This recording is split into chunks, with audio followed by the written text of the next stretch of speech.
आज पढ़ेंगे आवर्त दशमलव संख्या। इस प्रकार के सवाल कुछ काफ़ी पूछे जाते हैं, आपने भी देखा होगा। आवर्त सवालों को हम कैसे सॉल्व करते हैं आज हम देखेंगे। जैसे लिखा है 0.7 के ऊपर बार लगा हुआ है, ये जो चिन्ह लगा हुआ है ये बार का चिन्ह लगा हुआ को सरलतम रूप में व्यक्त कीजिए। कुछ नहीं करेंगे, इसको माना x, मान लिए x। आप क्या करेंगे, जैसे बार का मतलब होता है एक ही संख्या का रिपीटेशन। जैसे देखिए 0.7 बार लिखा हुआ तो 0.7777777 ये चलेगा इन्फानाइट तक, इसकी कोई लिमिट नहीं है। इसलिए उस लिमिट को तोड़ ना लिखना, मतलब ज़्यादा संख्या ना लिखें, बार लगा देते हैं तो यही बार नोट करेगा कि वह संख्या रिपीट हो रही है। फिर यहाँ तक आ गए, यहाँ इक्वेशन नंबर फर्स्ट डाला, फिर लिखेंगे बोथ साइड मल्टीप्लाई 10, मतलब दोनों तरफ 10 का मल्टीप्लिकेशन कर देंगे। जब यहाँ करेंगे तो यहाँ 10x आ जाएगा, यहाँ जो दशमलव है एक अंक पीछे चला जाएगा, 7 आ जाएगा।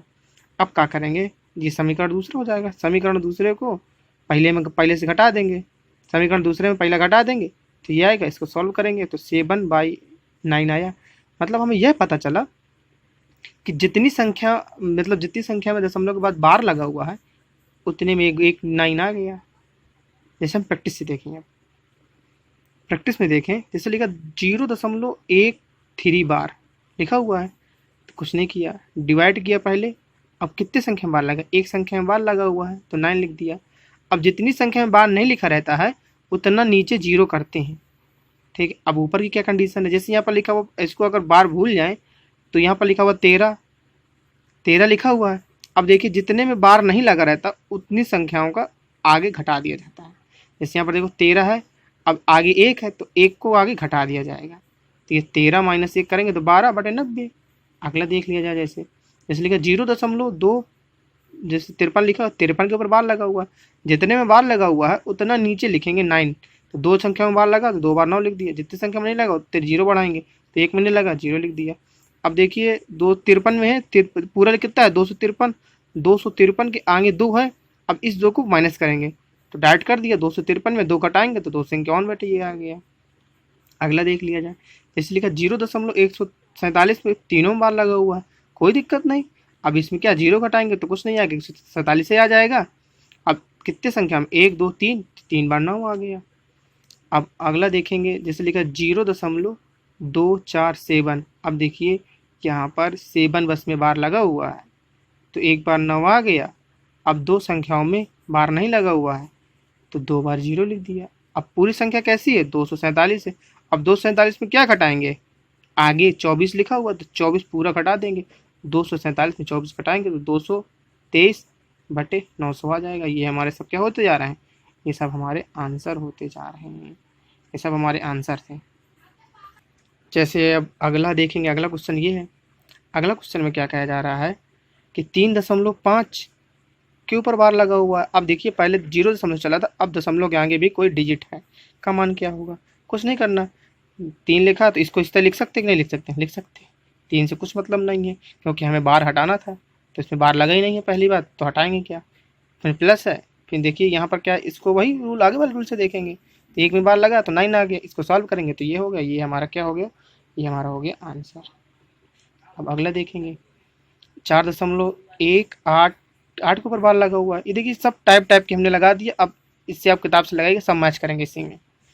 4 + 0.18 के ऊपर बार, तो पता है कि इसको ब्रेक कर लिया, 4 को बाहर लिख लिया। अब यहाँ देखिए 1 18 था पूरा, 18 में 1 नहीं लिखा तो 1 घटा देंगे तो 17 आ जाएगा। अब कितने के पहले 9 लिखेंगे, कितने में नहीं लिखा बार, 1 में नहीं लिखा था बार, एक संख्या में नहीं लिखा बार तो 0 लिख दिया। इसको सॉल्व करेंगे, सॉल्व करने के बाद हमारा ये आंसर आ जाएगा। अब यहाँ पर अगला देखेंगे, जैसे यहाँ पर लिखा, अब देखिए इसमें क्या, देखिए ये थोड़ा अलग दिखाई दे रहा होगा। अब इसमें दशमलव को पहले ही बार लगा दिया, ये तो इनको क्या करेंगे, इनको अरेंज किया जाता है। जैसे दशमलव को पहले बार लग जाए तो उसको माइनस में लिखा जाता है, प्लस वो लिख दिया, आगे जो लिखा जैसे लिखा हुआ है, क्योंकि इनमें बार नहीं लिखा है इसको कुछ सॉल्व भी नहीं करेंगे जब बार नहीं लगा। जिनमें बार लगा उन्हीं को सॉल्व किया जाता है। तो यहाँ पर एक समझने वाली ट्रिक है, अगर दशमलव को पहले बार लिखा हुआ है तो उसको सीधे हम माइनस में लिखेंगे। देखिए यहाँ पर प्लस है, प्लस, अब इसको भी माइनस में लिखेंगे, ये इस सबको जोड़ेंगे तो ये हमारा हो जाएगा, क्या हो जाएगा, आंसर। जैसे यहाँ पर हुए, जैसे 3 बार लगा हुआ है 0.49, कमान बताइए। तो देखिए अगर दशमलव के पहले बार लिखा हुआ तो उसको जस्ट तुरंत चेंज कर देंगे माइनस में प्लस, बाकी इसको सॉल्व करेंगे तो ये हमारा क्या हो जाएगा, आंसर हो जाएगा। एकदम इजी सवाल है, अगर एक बार इनको प्रैक्टिस कर लेंगे इतने सवालों की तो समझिए आपके दिमाग में बना रहेगा। अब अगला देखेंगे, हम अगला पढ़ेंगे योगफल पे आधारित। इस तरह के हमें बेसिक दिमाग में रहना चाहिए, अगर हम कंपटीशन की तैयारी कर रहे हैं तो ये सब रूल हमें पता होने चाहिए। जैसे हम देखिए, जैसे लिखा है 1 से लेकर 100 तक की सभी प्राकृतिक संख्याओं का योगफल। तो देखिए प्राकृतिक संख्या क्या होती है, 1 2 3 4 ऐसे होती है, डॉट डॉट एन। तो देखिए ये हमारा हो गया फार्मूला।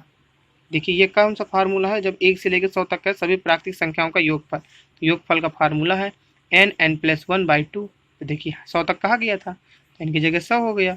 यहाँ लिखेंगे, बैलेंस करेंगे, मान निकालेंगे तो ये आ गया 50-50 हमारा आंसर हो गया।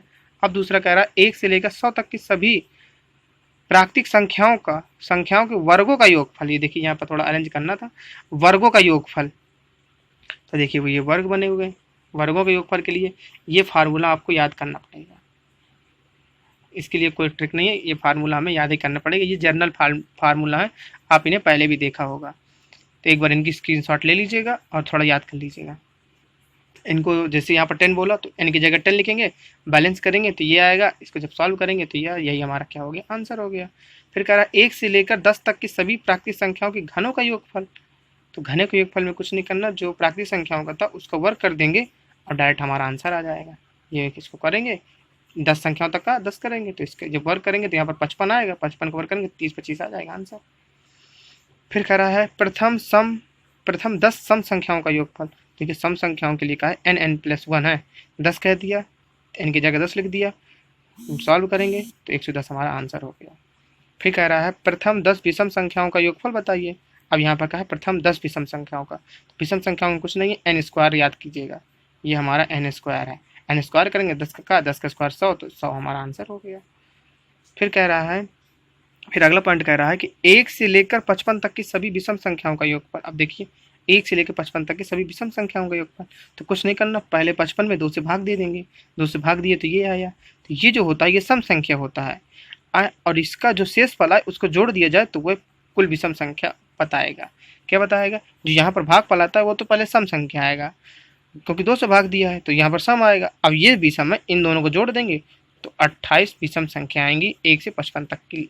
55 तक का अगर योग करेंगे तो 28 आएगा योगफल। हाँ, अब अगला देखेंगे प्रथम 10 सम संख्याओं के वर्गों का योगफल। अब देखिए सम संख्याओं के वर्गों का योगफल तो कुछ नहीं है, इसको ये वाला फार्मूला याद करना पड़ेगा हल्का सा। 1-2 बार जैसे आप इसको अपने कॉपी में लिखेंगे ना तो ऑटोमेटिक आपको याद हो जाएंगे। इसको बैलेंस करेंगे 10 तक का, n की जगह 10 लिखेंगे, सॉल्व करेंगे तो ये 15-40 हमारा क्या हो जाएगा, आंसर हो जाएगा। अब कहा गया है प्रथम 10 सम संख्याओं के घनों का योगफल। तो देखिए घनों का योगफल में क्या है, 8 लिख देना है आगे और n+1/2 का पावर स्क्वायर। अब इसको बैलेंस करेंगे, 10 का है तो 10 लिख देंगे, ये आगे। हमने सवाल भी लगा लिया है और क्या है कि फार्मूला का इम्प्लीकेशन भी पता चल गया कैसे क्या करना था, ये भी हो गया। अब फिर अगला क्या है, प्रथम 10 विषम संख्याओं के घनों का योगफल। विषम संख्याओं के घनों का योगफल, ये क्वेश्चन काफ़ी बार पूछा गया है, तो इसको थोड़ा आप सही से देख लीजिएगा, 1-2 बार प्रैक्टिस कीजिएगा तो आ जाएगा आपको,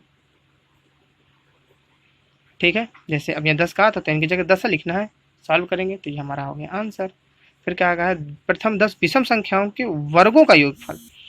तो विषम संख्याओं के वर्गों का योगफल, ये नीचे के जो 2 हैं ये बहुत इंपॉर्टेंट है, तो इनको थोड़ा देखिएगा। जैसे इनकी जगह 10 लिखेंगे, सॉल्व करेंगे तो ये, जब तक आप इनको अपनी कॉपी में नहीं लिखेंगे तो ये नहीं आएंगे आपको, इसलिए आपको इनको अपने कॉपी में लिखना पड़ेगा।